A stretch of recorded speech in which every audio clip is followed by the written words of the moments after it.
Welcome to Blade HQ, everybody. Today is February 2nd. We are already a 12th of the way through 2026.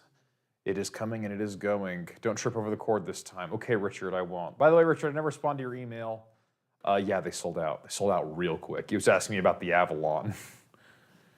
Yes, I sat there waiting for the feed and completely forgot about SHOT Show until afterwards. Lol. Sorry, Brandy. These things happen. Gone Fission, I missed you too, buddy. Hope all has been well up in Idaho. Yeah, 12th of the way through. Wow, what a way to put it. Well, thank you. Yeah, might be a little slightly more than a 12th of the way because it's one of the few, yeah. George, why hast thou forsaken us? I have not forsaken you. I thought about you all the time. And Rex, I have a question for you. What makes you think I didn't ask Eric about the PM2 Tanto? And what makes you think that his answer was something I was able to put on camera? All I'm saying, all I'm saying, Rex, not Eric, is your cries have not fallen upon deaf ears. We hear you. He sounds a bit Georgie, who thinks. The camera got moved. Oh, sorry about that. Not nearly snowy enough. The potato farmers are stressed. Yeah, we're all stressed down here, too. They're afraid that if the Great Salt Lake dries up, they're going to get arsenic dust all over the place, which is not fun for, the entire metropolitan area that millions of people live in. I guess like 1.5 million people live in. Yeah, maybe a little hollow sounding in my headphones. I don't know how to fix that. Probably don't touch the microphone. That probably just makes it worse for everybody. Yeah, Blade HQ, first time caught a live of yours. Well, Mo Patty EDC, welcome, welcome. It's good to have you. Well, who put arsenic in the lake? So the Great Salt Lake is one of a few lakes out there, like Lake Disappointment in Australia or the Dead Sea, that has no estuaries. So only water goes in. So after millions of years of doing that, the water gets very, very salty. So it also gets a bunch of other trace minerals just dragged from the mountain. So if it exists in the mountain, eventually it will become in the lake. There's some creatures that like it though, like brine shrimp. I cannot imagine how miserable their existence must be. Yes, I think in general arsenic dust should be avoided, but I'm not a chemist. Are you not a chemist? I guess you're an engineer of some variety. Moving your mic. It was me. Oh, sorry. I gave him some bad sounds. Yeah. Anyway, yeah, sorry it's been a couple of weeks though. Luckily we'll be here this week and we'll be here next week, but the following week is Martin Luther King Jr. Day. Excuse me, President's Day. And we will not be here for that. We weren't here for Martin Luther King Jr. Day either because we were in Vegas. Yes, WAP Drive. Do I see kitchen knives? Yes, you do. These are actually really fun ones. These are the Corey Dunlap Inazuma series. And these are basically customs. They have really nice grinds. Look at these crown spines. Super nice, very sharp AEBL. Like these might be the sharpest knives I've ever seen at Blade HQ. And honestly, their pricing is not crazy. The big ones go for $350. So one could definitely do a whole lot worse because that's right in the same ballpark as a lot of production kitchen knives as well. Did you check out the Wave Relay booth at SHOT Show? I did not. I was so focused on knife stuff, I missed a lot of things. There was one thing I wanted to go check out, but I didn't get a chance to, and that's the new BAR Mark IV from Browning. I think the BAR is so cool. I'm a mechanical and structural engineer, so the chemistry I have to know is metallurgy, composites, and material fatigue. Hey, he might be a good guy to make a video with someday about making steels fail. That was sick. Gone Fishing, find my email, it's on the blog. gmuhlstein@bladehq.com. Send me an email. I want to talk to you. No promises, but let's talk. AEBL seems like it would be good for kitchen. I agree. AEBL, I think, is one of the most slept-on steels out there. It is very, very tough. In fact, tougher than CPM 3V even. But it's also very stainless, and the cool thing about it is its grain structure is very naturally smooth, very fine, and because of that, you can get some positively bonkers sharp edges on it. And because of all of those features, it is much beloved of the custom knife makers. George, have you seen the Artisan Gambit King? Ooh, I have not. I feel like I heard something about the Artisan Gambit King. I don't know. George, what's the difference between Grivery and FRN handle material? So all of them are reinforced by, all of them are just nylons reinforced by fiberglass. FRN, GFN, Grivery. Grivery is just a brand name thereof, but there's a bunch of others out there that use it. I know that Benchmade really likes to flex the brand that they're using in there, so they'll say like, we're using Grivery or Rich Light or all these other things, whereas other companies might just use terms like the generic, like GRN or Paper Micarta. Do you have any idea what the CJB Spud you all did the short on will be available? It will be here this year. They're a brand that's pretty good about getting stuff out same year. George, any idea on the PM2 and 15V is coming? Are you talking about the PM2 lightweight? If so, I would wager probably in the next 6 months. The only reason I say that is because 2 different dudes at the Spyderco booth had one in their pocket, so I assume they're in the middle of production. Juliana, how's your buck range doing so far? It's doing great. I still like it. I will say though, just the other week, it was on January 26th, I got a box of knives in to take pictures of for a blog I'm writing about MagnaCut knives. And I picked up the Spyderco Manix 2 Salt with the G10 handle and not the FRN. And the green-eyed monster was there. I wanted that knife so bad. I'm like, I want to carry it. I want to use it. No hate to this one. I just need to experience the breadth of knives. And I started saying that, and then Spencer, who's behind BCam over here, was like, just remember, George, this was your idea. No one told you to do this. No one asked. Yep, same deal. Are all thumb studs removable? It depends on how inspired you are. I would say yes. So most thumb studs are going to be kind of like this guy, where there's a little screw that holds it into place on this Remet RT Steed. On most folders you'll see out of American-made companies, they usually tend to use a pretty small one like this. And deep inside, this little hole is actually a Torx bit. Takes a T6, I want to say, and you can just thread it off that way. Sometimes you need to like use pliers or something to try and get it off of there. And then sometimes, I've only seen this on customs, is somebody will forge an integral thumb stud into the blades, like the blade steel becomes the thumb stud. That's pretty crazy.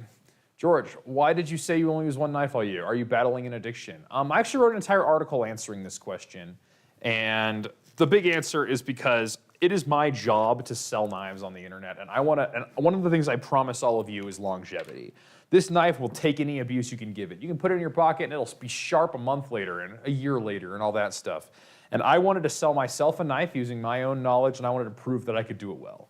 And I will tell you, even though this knife is just one knife, and I do wish to experience more, this has served me well. So maybe I can still trust myself. Yes. All right, somebody asked about the watch I'm wearing. A lot of people have mistakenly called it a Hamilton Khaki Field. It is not. This is from their watches, and this is the G5 Pacific GMT. So it has a steel case, and it's a GMT functionality, including the third hand in there, which is the fourth hand, which is really kind of fun. And it's the automatic version. Very fun, and I have it on a green NATO strap. I really like this watch. I think that getting a watch that you look down, you think that is a quality piece of something, it just makes you kind of grow up on the inside. Like, that is the watch of a man. That is not the watch of a boy.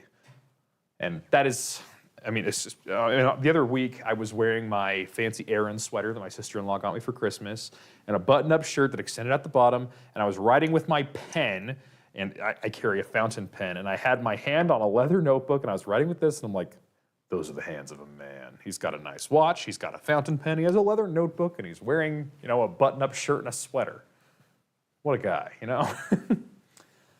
you sharpen your own knives or have someone do it for you? I do my own. I usually use a fixed angle sharpener because my muscle memory is pretty poor. For my kitchen knives, I use an Edge Pro Bevel Tech. I believe that's the best kitchen knife sharpener in the world. And for my folders, I use the WorkSharp Pro PA, Professional Precision Adjust. George, do you feel that 1 ounce of weight difference on a knife is a big deal? No, I do not. I believe that weight is one of the things that people complain about the absolute most. Like, this knife is a full metal handle, and I want to say this one's like, what, 2-3 ounces? This one is about 7 ounces. It's like double the weight or more. It's an absolute chungus of a knife. And guess what? When you put a knife in your pocket and it just goes there, you pretty quickly forget it's there, especially if you're like wearing jeans, like non-stretchy fabrics, and you have something like a belt on that makes it so it has a bit more stiffness to it.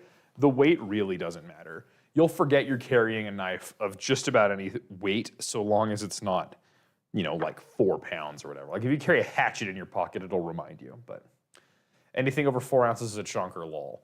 I mean, you're entitled to your opinion, but I am also entitled to mine. Yes. Should we do it? Yeah, let's do it. Sorry, I get chatting. Good folks around here.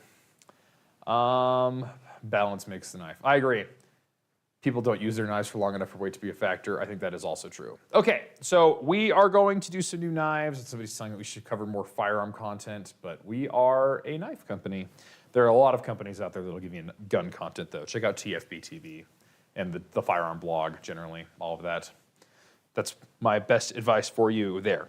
Now, we're gonna do this. We have a lot of knives to cover because we're gone for 2 weeks, but we will hopefully get through them nice. If you have any questions, please do save them for the end because we will answer them there. But be active in the chat in the meantime so you can get in on the giveaway, which we didn't talk about, by the way. We have 2 giveaways from CRKT today. We have a Q, and I have already forgotten the name of this knife again.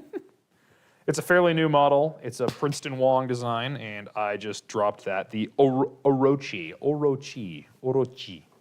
Don't ask me what that means. I don't know. I'm going to put my microphone back where it goes. You can still hear me, right? I dropped the microphone when I pulled my phone out. Plug it in all the way? I think so. You can hear me though, right? Yeah, that fixed there was some static. Okay, its name is Nancy. Yeah, just Q. It's a Richard Rogers design. A lot of fun. Okay, Orochi. Do not forget that. If you want to get on that giveaway, just be active in the chat. When we give away, you'll be ready. All right, let's do this thing. Welcome to Blade HQ, everybody. Today is February 2nd, 2026. We are back from a 2-week hiatus. We went to SHOT Show and saw a whole ton of new stuff, some of which you're going to see on this video today. And we got a lot of knives to cover, so we'll jump right in after our sponsor. Our sponsor today is from CRKT, one of our favorite brands. And to prove that they have been listening to you and to earn your favor as well, they have been providing what you guys have always wanted, which is steel upgrades. CRKT is known for taking custom level knives and bringing them to the production market. People are like, I love the knife, I love the design, I just want a fancier steel. So look at this CRKT Q from Richard Rogers, a respected knife designer, Magna Cut blade, titanium handle, super nice. And honestly, they still maintain the value pricing pretty well. A titanium frame lock on a Magna Cut blade for $175 is what you're going for. And they also have this guy with the Damascus blade. This one's the Orochi. Damascus blade with a matching Damascus bolster and then a titanium handle. Very, very fancy. That one goes for $200. Or they could be yours for free. What that sponsorship means is every week in our New Knives Live, we do a giveaway. So join us in the live. After this video is over, we're gonna go to finish the live stream and give these 2 away. And if you wanna get in on that giveaway, just make sure you join us in the live next week. Now, without further ado, let's talk about some new knives. Starting with this guy. This is the SOCP Mini from Benchmade. So Benchmade's SOCP series, or Special Operations Combatives Program, is I will say this is probably the most common knife I've seen on police officers, especially ones wearing vests, because at least the full-size version, this one's the Mini, we'll talk about that in a minute, because it fits in this really nice sheath, and this fits inside of PAL's webbing, and this little clip will bite on. So what you can do is if you have an extra mag or something, you can tuck this behind, or you can put it in your pocket and have easy access, and it is sort of a last-ditch pokey thing to get you out of a pickle, which I think is really cool. It has a 440 blade on this guy and is made in the USA, backed by Benchmade's Life Sharp warranty. Just a really great thing. And this smaller one's gonna be extra handy for people who are like running it on a tack belt or something. I am not a tactical person, so don't ask me too much. You could probably throw it in any pocket you got, honestly. It's just a really awesome last-ditch thing, and it can open a box just as well as any other knife too. So don't be afraid of actually using it. And this mini version is also very affordable. It goes for $100 even at bladehq.com right now. It comes in a few different colors. This one's sort of the black and tungsten gray Cerakote. It's a lot of fun and a very nice tactical option for you out there. Next up, we have the Kershaw Iridium Desert Warrior Restock. So the Kershaw Iridium is one of the best-selling folders ever. It's been extraordinarily popular since it was first released a couple of years ago. And we had a Desert Warrior version, and like most Desert Warriors we make, they vanished into thin air pretty quick. But we just got a big restock of them. Very fun indeed. These are going for $79.95. Gets you a D2 blade, 3.5 inches long, solid aluminum handle with the besprinkled finish thereon. Much fun indeed. Next up from Corey Dunlap, we have, I would call these custom kitchen knives. This is the Inazuma series, and we have a few different knives in this. We have 3 of the 4 different things. We have the big Western-style chef's knife. We have this guy, which I wrote down, it's called the Wabunka. I'm sure there's some expert chef's knife person in the comments who will both roast my pronunciation of that and tell you what this knife is designed for. Kind of gives you some Santoku sorts of vibes. There's also a petty knife, which we do not have on the table, as well as a paring knife. And all of these are using AEBL stainless steel, so it's going to be very tough, very stain resistant, not too difficult to sharpen as well. Crowned spines, exotic hardwood handles. There's a few different flavors of those. And I will tell you, these might be the sharpest knives I've ever seen walk through the door at Blade HQ. They are absolute hair whittlers. So much so that I don't dare touch the edge because I would probably cut myself and I don't want to do that. Anyway, my favorite thing about these knives is their pricing. Normally when you're looking at the kitchen knife market that's getting into the custom sphere, you are not going to be like $500 is your minimum. But these ones, like the big chef's knife here goes for $350. And the other ones below are going to be slightly less. There's still definitely a premium price point, but for the quality you're getting, it's a pretty good bargain, especially when you compare it to a lot of production kitchen knives on the market today. Very exciting indeed. Next up from Civivi, we have the Baby Banter Fixed Blade Jump Edition. So this is a Ben Peterson design, and if you know Ben Peterson, he is always drawing inspiration from a myriad of different sources. And this one, I could just imagine him as a little kid in the 80s and 90s, just watching Evel Knievel. This is designed based off of Evel Knievel's sort of scheme. You got the blue, the white, the red, and it's just a lot of fun. It symbolizes an era, I would say. Has a lot of nostalgia to it, but it's also a great little cutting tool. We got a Nitro V blade, a G10 handle, and a Kydex sheath. This one is outfitted for belt carry, but you can do it as a neck knife as well. And it goes for $58.99. So just a really fun knife out there for all you nostalgia-driven people who like to watch dudes jump motorcycles. Next up, we have a bunch of new stuff from WE and Civivi, including, well, I guess we already talked about one of the Civivis. We have a bunch of new stuff from WE as well. We could have brought a lot, but we brought this one for today. This one is called the Fluxor. It goes for $297.50, and it has an M390 blade, 3.98 inches long, so about 4 inches and then 9 inches overall for a absolute beast of a knife. And one thing I like that WE is doing is oftentimes, like, there's big beater knives that you can really go to town with, and then there are smaller luxury knives where you get the titaniums, the M390s, and all that. I love that WE is willing to take that big beater and do it in the materials of the smaller luxuries. We have a big, big knife here, and these straight-edged Wharncliffe blades do an absolute great job of piercing, slicing, carving, all of your EDC tasks. One thing I think is really interesting about this particular knife is it almost reminds me of a Pakal. So for you tactical nerds out there, you probably know all about this. The Pakal is a knife that's sort of like a karambit, but it's supposed to cut in this direction.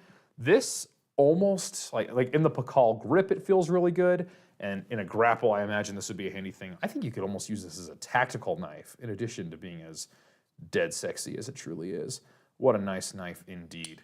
Nice flipper on the liner lock on this guy. It comes in a few different flavors. This one's the Tiger Stripe flame anodization, but there's a few different ones you can choose from over at BladeHQ.com. And then on the very far other side of the WE Knife Co. family spectrum, we have a new Sencut model. This one is called the Torin. It goes for $41.40. Let me tell you what that gets you. You have a skeletonized and rounded steel liner lock with a nice interface there, a satin finish D2 blade, and your choice of color of G10 or micarta handle scales. A very nice handle. I like how we kind of have like a 3-finger choil and then a little place to wrap your pinky.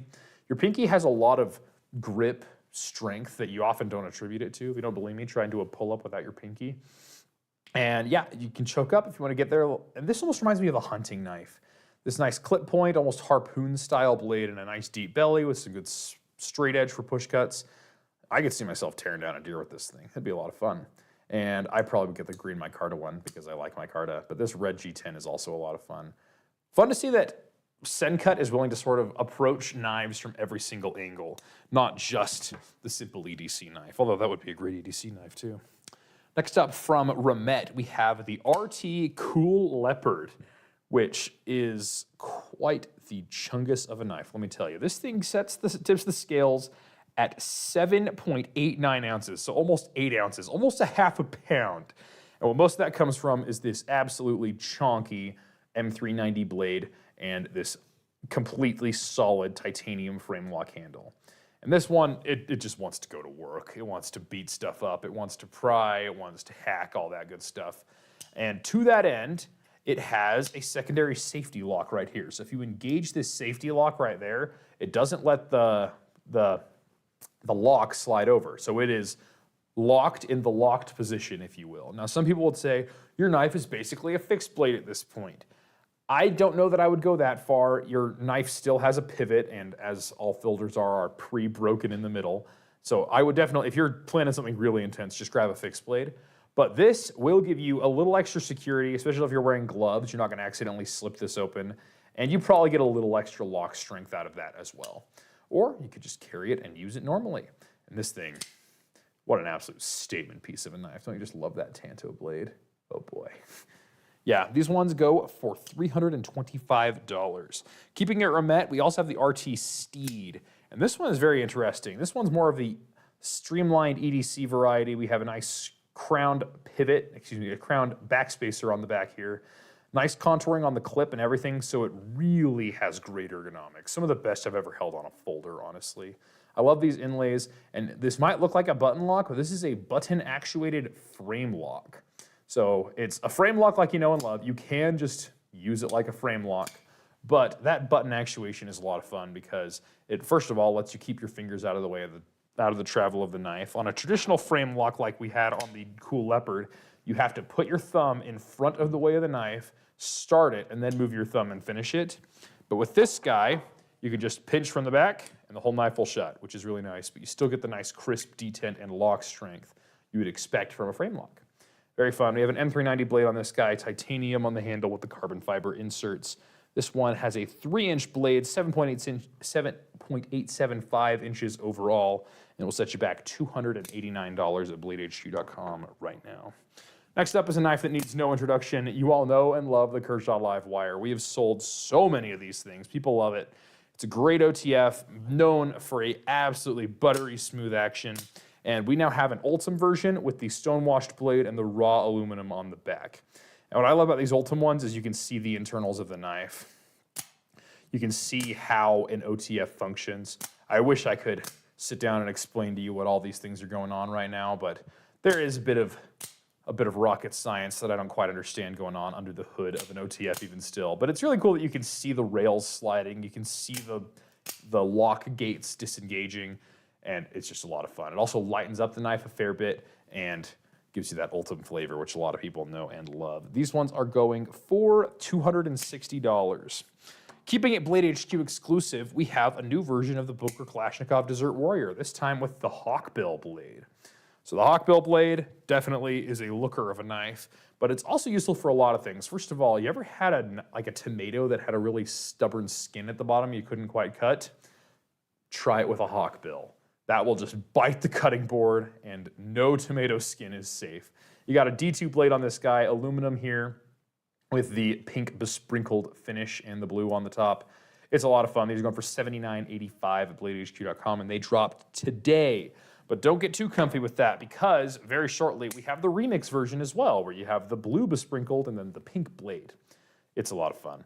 And a very collectible knife indeed. We've seen some pretty incredible Desert Warrior collections make their way back to us via social platforms. Some of y'all go hard on the Desert Warrior thing. Some of y'all don't get it though, and you know what? We love you. That's why we have lots of other knives for you too, including but not limited to yet another Blade HQ exclusive. We have the Heretic Mini Pariah Manual. This is our exclusive version. We have a MagnaCut blade and this blue FRN handle, and this one is real nice. One thing I love about these Heretic manuals is this button. The button has this gentle knurling on it. Sometimes when your hands are sweaty or something and you're trying to disengage the lock, like you push down and your hand wants to slip off because your hand doesn't sit at perfect angles. It's not slipping off of that. But I really appreciate these. We have a very stout blade of MagnaCut. This thing can take an absolute beating, and it still maintains a fairly light weight, which I do appreciate. These ones are going for $200, and you just can't go wrong with a good Heretic Pariah. Keeping it Heretic, though, we also have Medusas. These are some new versions of the Medusa. We won't go too deep because we know this knife well and good. But here we have these beautiful dark purple anodized, Cerakote finished handles with the 3M traction tape inserts. They're tactical, but they're also extremely purple. And I don't know what it is about knives and purple, but my goodness, do y'all like some purple knives? And you know what? I'm here for it. Purple's awesome. And then next up from Tour Knives, we have a new folder. This one is called the Drop Wing. We have a MagnaCut blade, a G10 handle, and largely the same design language we've seen on a lot of Tour fixed blades. Tour was started by Marine Corps veterans who wanted to make battle-ready knives, and they did a really good job with the fixed blades, and they still do. And they have had a few folders, but this is my personal folder to date. My personal favorite folder to date, I should say. It has a really nice handle. It just fits the hand really well. It has a good hook off the back here, so if you're gonna end up using it for some, like, I guess they say non-lethal strikes, you can use it there. Has some nice jimping there, so if you wanted to go reverse, you have a nice place to put your thumb for extra grip strength there. Crossbar lock, made in the USA, backed by a great warranty. Tour does a very, very good job with their folders. And I appreciate what they've done here. One thing I will note, though, is most of the time with crossbar locks, you're going to see a reversible pocket clip. This one is not reversible, right side only. So keep that in mind if you're after this one. This is going for $350 at bladehq.com. Next up, we have a bunch of new stuff coming from ProTech. Every year, ProTech riffs on their existing designs, if you will. They try and take stuff that they've had and they make it in the most bare bones aluminum stonewashed version all the way up to full customs in the $10,000 range and everything in between. Now this year at SHOT Show, we did see a couple new things, including this Rockeye. The Rockeye has made a triumphant return with a MagnaCut blade and a nice blue aluminum handle, although we'll see a few more versions of this throughout the year. And one that's gotten a lot of buzz here around the office, just because we're the TR3 fan club around here, is the TR3 SWAT operator. So it's the operator, meaning it has no logos anywhere, and then a 154 cm blade, a black anodized aluminum handle, and a tritium vial in the push button. Very fun. It's going to glow in the dark, because who doesn't love that? Anyway, that is all the knives we have on the table, but this is just a sampling of the new knives we have at bladehq.com. If you want to see more knives, head over to the new arrivals page at bladehq.com and join our email list. There you'll get the first information that we have on all of the new drops, and trust me, there's a lot coming down the pipeline. And I wish I could tell you more, but we are out of time for today, so we'll see you next time. Except for everybody here in the live. Man, I probably should have brought a water bottle. Okay. Love Les George designs. I do too. The dumb joke I keep making is, oh yeah, it's got my name on it, because his logo has George, and yeah, it's a dumb joke. You don't have to laugh about it. When is Blade HQ getting the magnetic integrals from Chavez? Soon is what I can tell you. In fact, I would recommend following the Instagram page at around 4 o'clock this afternoon. We're going to be announcing a pretty awesome giveaway we're going to be doing. And it's going to be a good time. Reagan1, hey George, good to see you. I missed you during the live. How's it going? It's going great, Reagan. Good to see you. George, you know Spyderco Paramilitary 2 lightweight salt and MagnaCut. I would be very surprised if that doesn't come eventually. They've really been having a lot of success with the MagnaCut Salt series, but I haven't heard anything more than you have. I'm laughing, George. It's okay. Thanks, buddy. Get Tour to put drop wing, blade, black, red G10 on the Draper scales and lock. That could be cool. I'm into that. Next year, George has to do a year with the Sod Buster. I will say I'm thinking I might try and do like 100-day challenges and do some things. And one of them I want to do is a traditional knife challenge. I've kind of really been vibing with traditionals as of late. I especially like that case axe handle they just came out with. And idea if the ProTech SBR will return. That knife is so beloved by people, it will return. I can't tell you when, but it will. The ProTech team listens very intently to customers, and you are not the only one asking for it. So it will be back soon, I'm certain. New case handles coming soon look great. I think they do too. I just saw a new crossbar lock version of the auxiliary manufacturing folder has dropped. Yes, I saw a prototype of it at Blade Show West. It's pretty awesome. Do you use your phone to check the time more than use your watch, George? Juliana, no, I have learned that I really enjoy using my watch. It's almost like a ritual thing. Like I could just check it on my phone and maybe that would be faster, but it's more fun to look at my watch, you know? George, do you have any recommendations for aftermarket Omega springs? Gentlemen of honor, I wish I had better recommendations for you. So sometimes companies will make their own springs in-house, sometimes they'll source them. Who knows? Length is an issue, angles are an issue. My best advice to you is contact the manufacturer and put in a warranty claim. That is the best I got for you. It's so hard to be excited for a crossbar. Gone Fission, I get it. They've been out for a good long while now. And I personally think that the crossbar lock boom is coming to a close. I think that the king of that boom was this guy right here, the Kershaw Iridium.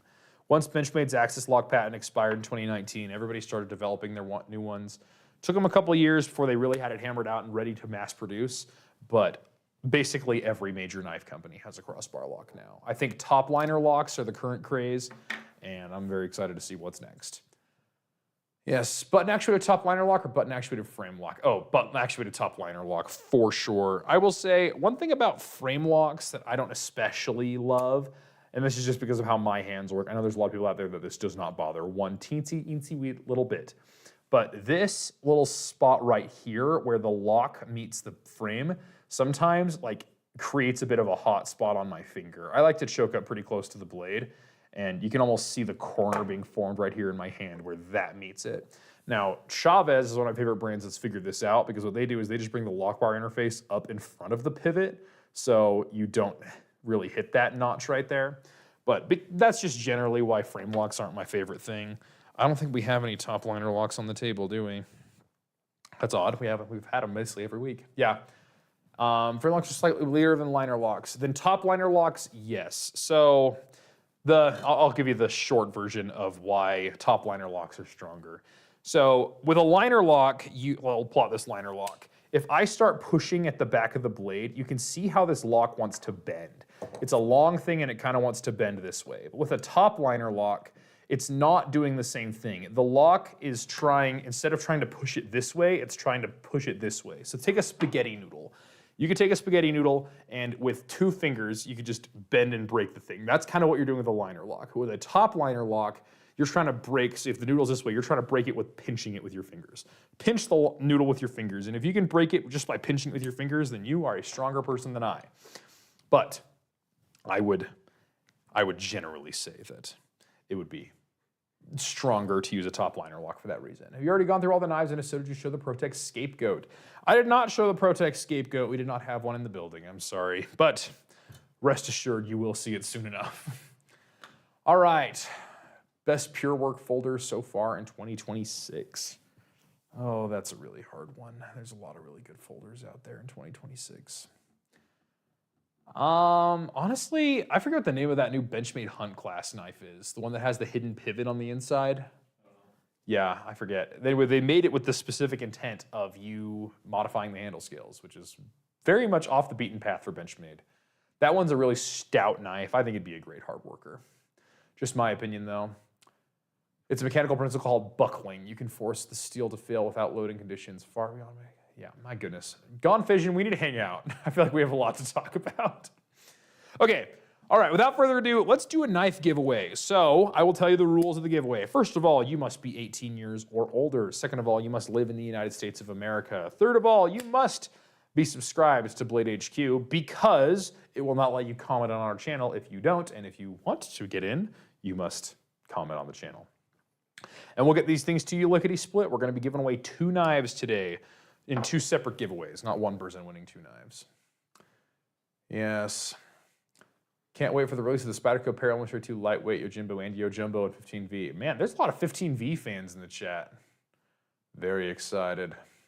Once the patent runs out on the Shark Lock, do you think we'll see more than on knives, George? I would not be surprised, Juliana. I will say one thing, though. The Shark Lock's biggest competitor is the Super Lock that Snex designed, but Snex deliberately left that as public domain. So we've had, like, I can think of the Tactile Chupacabra. That one has a super lock that they didn't license or anything. They just used it, and Snex tipped his hat, I imagine. I mean, he's a pretty discreet fellow. I don't think anybody would know him from Adam. He tends to stay pretty behind the scenes. I don't think anybody really knows his name even.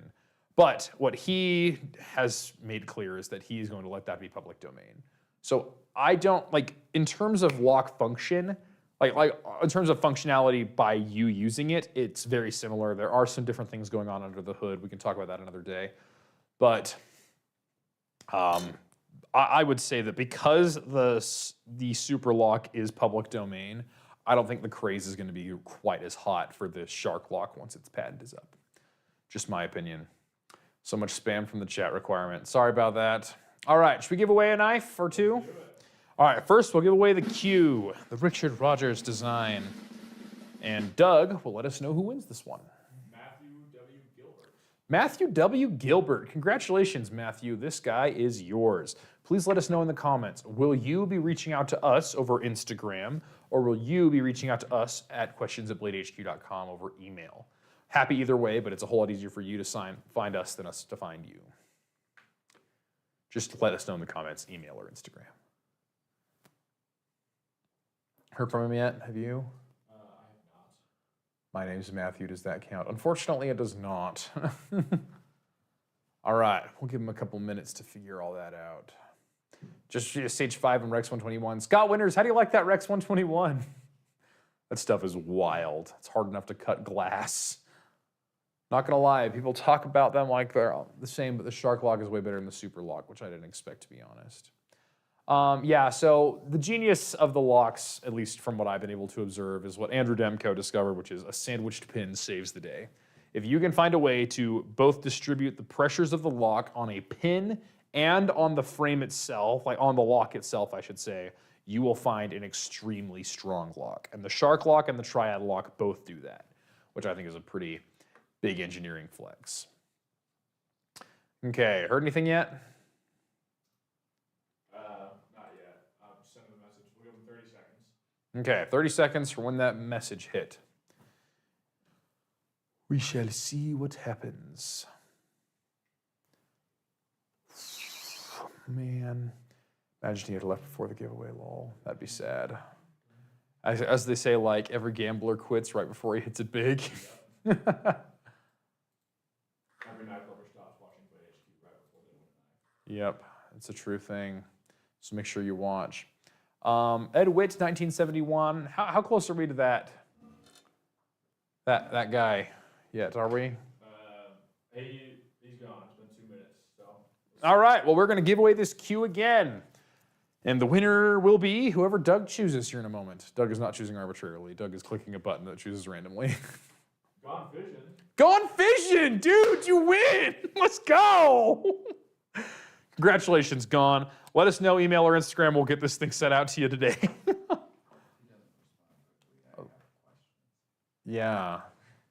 Where you at, Gone? There he is. No way. Let's go, Gone fishing. He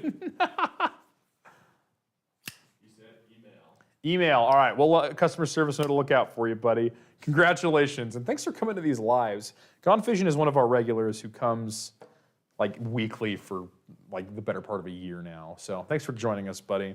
And then this guy, its name is, to look it up again, the Orochi. Very exciting. The Orochi will be won by whoever Doug picks. Scom SKK. Scoms Scoms KK. KK. Congratulations, Scoms KK. You've won this guy. Won this knife. This CRKT Orochi. There we go. Won this guy. Yeah, I'm sorry. I am not doing well on the talking thing today. Orochi. They said, whoa. Hi, that's me, lol. Yes, that is you, Scoms KK. Please let us know, email or Instagram. We'll get this thing to you today. Well, we'll get it in the mail today, I should say. They usually ship tomorrow. Oh well, we'll get it on the shipping desk today. How about that? Then it'll probably be out the door tomorrow. Ganush want the he's trying to see if he wants to trade with Gone Fishing. They said, email. All right. Hey, if Gone Vision says he wants to trade, he can, but Yeah, they're both emailing. We can let us know if you're both interested in the trade. Let us know in your emails. he said, Gone Vision said, sure. Okay, perfect. We'll do it here. Congratulations, then, Scoms KK. You win the queue, and the Orochi goes to Gone Vision. I'm gonna remember that knife name one day. All right. Well, thank you all for joining us today. This has been a lot of fun. We do have a video coming up this upcoming Friday, and we also will be back next Monday with a new Knives Live. So we are hopefully getting into our stride for 2026. It was a bit of a weird start. It always is because SHOT Show's right there, and SHOT Show is an absolutely wild ride. But the future is looking good, and it's looking sharp, and it's looking pointy. So thank you all for joining us. Make sure you subscribe below, and we'll see you next time.